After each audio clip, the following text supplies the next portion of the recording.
Assalomu alaykum. Va alaykum assalom. Qo'lingizda ikkita paket bor edi shekilli. Ha, pastda qo'shnilarga berdim. Yetim bolalarini ko'zi kulsin dedim-da. Shu yetimlarni ham sizdan boshqa boqadiganlari bormi ekan? Biz kimmiz? Gunohkor banda.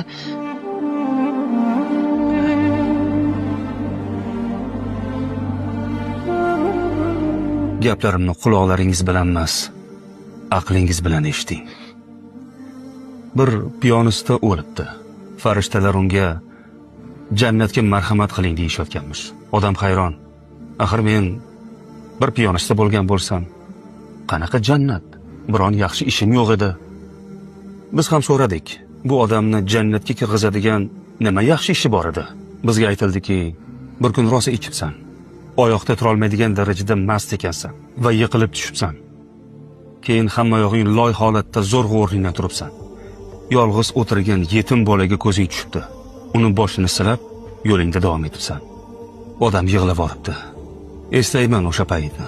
Eslayman-da, lekin maqsadim bolani boshini silash emas edi. Qo'limni loyini artish edi.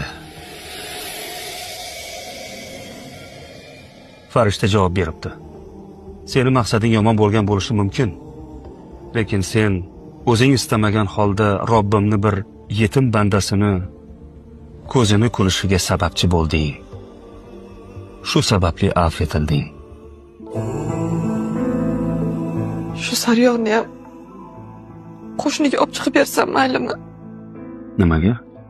Yetimlarni ko'zini kuldirib jannatga kirgim kelyapti. Men ularga hozir sariyog' berdim. Yaxshisiz bu sariyog'dan shirinlik tayyorlab olishing. Rahmatini chegarasi yo'q bo'lgan Robbim bizlarni bir yetimni ko'zini kuldirganimiz uchun bo'lsa-da gunohlarimizni kechirsin.